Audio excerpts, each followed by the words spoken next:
अरे सब बदरिया बरसे ना बरसे सब पसीना में भींगा हुआ है बाबा के भक्ति का बदरिया बरस रहा है।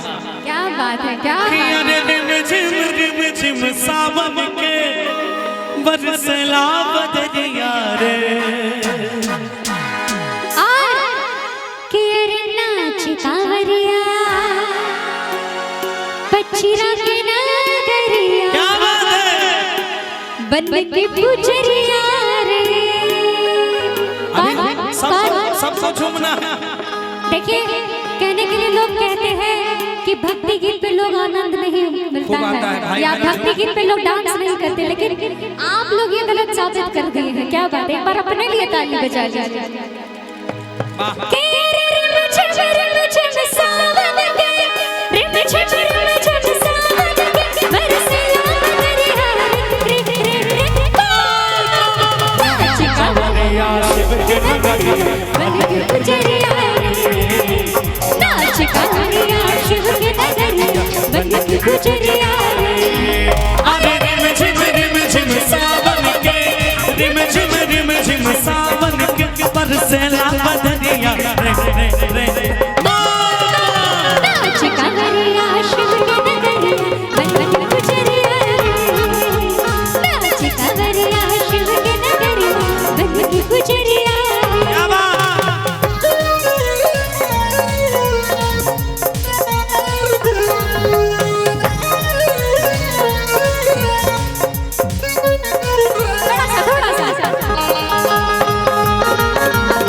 तारा जाला रे गेट पर से भैया आके लाइन के सहारे, चारों ओर आशिक के तुझरिया, चारों ओर आशिक के तुझरिया, नाचे बिखरिया रे रे रे।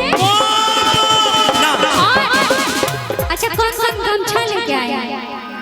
जो अच्छा बहुत कम लोग आज, कोई बात नहीं, जो ही है उठा के जरा लगना चाहिए, है ना। बिहारियों की पहचान है गमछा, है ना। गमछा उठा लीजिए एक बार। क्या बात है, भगवा रंग का गमछा है और अच्छा। अरे नाच कावरिया शिव के नगरी बन के पुजरिया, नाच कावरिया शिव के नगरी बन के पुजरिया।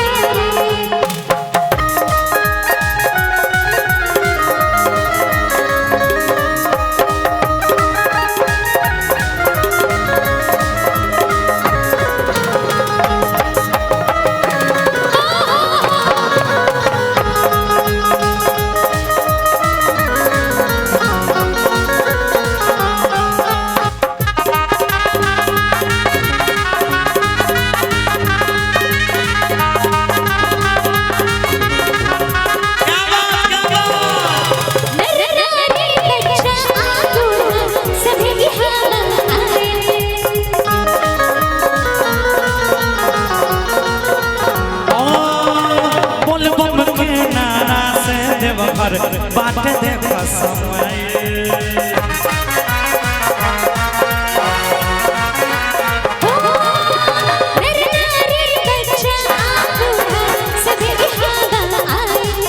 अरे बुल बम के नारा से देवघर बाट देखो रमाए।